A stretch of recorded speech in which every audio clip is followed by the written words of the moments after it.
大家好，我是吴博士。你喜欢炒栗子的味道吗？你喜欢蟹黄的香味吗？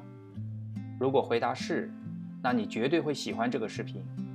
今天给大家介绍一种最美味、最简单，不用油、不用调料、不用水，但却是最健康、最长寿的南瓜做法。如果你没有尝试过，那你绝对想不到它带给你的惊喜。在开始这个最省时间、最简便的南瓜做法之前，记得订阅我的频道，打开小铃铛，这样你就不会错过我的新视频了。我们需要的原料很简单，只有一个，那就是常常被人们忽视的南瓜。最好是这种日本小南瓜，它的颜色比较深，体型小。南瓜以前是当作军粮用的，可以存放很长一段时间而不会变质。先把它清洗干净，再从中间切开，一剖两半，不用去皮。实际上南瓜皮口感是很好的，而且它可以帮助消化，帮助身体排毒，所以要保留南瓜皮。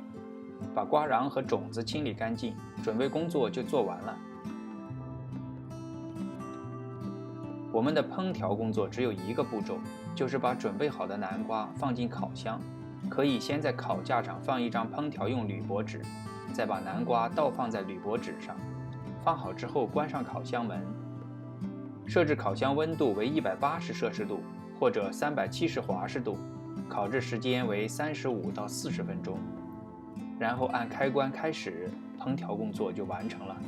等待它烤好吧。烤好了之后，可以用一只筷子试一下熟的怎么样。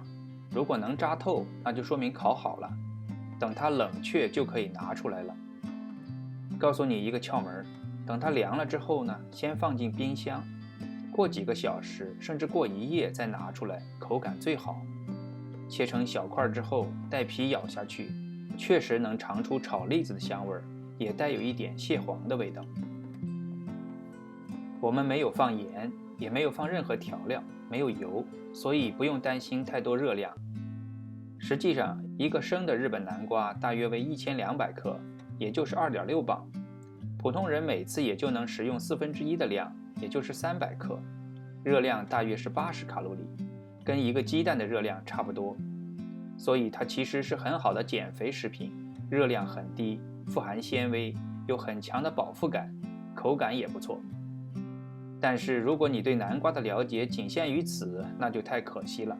它其实还有更多的好处。一般人都可以食用南瓜，没有特别的禁忌，特别适合肥胖人士和中老年人食用。对于患有消化系统疾病、糖尿病和癌症的病人更是不可多得。南瓜含有丰富的果胶，能清除粘接在肠道上的毒素，解毒作用很强。果胶还可以保护胃肠道黏膜。南瓜能促进敏锐的视力，它含有丰富的维生素 A 和类胡萝卜素，对眼睛很好，可以增加免疫力，对预防癌症也有好处。它有助于减少皱纹，含有对皮肤有益的营养素。常吃南瓜的人皮肤看起来更年轻。南瓜还可以为糖尿病患者带来好处，有降血糖的作用，适合糖尿病人食用。你知道世界上最大的南瓜有多大吗？有1689磅，也就是766公斤。好了，关于南瓜我们就介绍到这里。如果想了解更多有关生活中的科学，维持健康的身体，记得订阅我的频道，打开小铃铛，这样你就不会错过新视频了。很可能某个新话题正是你所关心的。谢谢收看，下次见。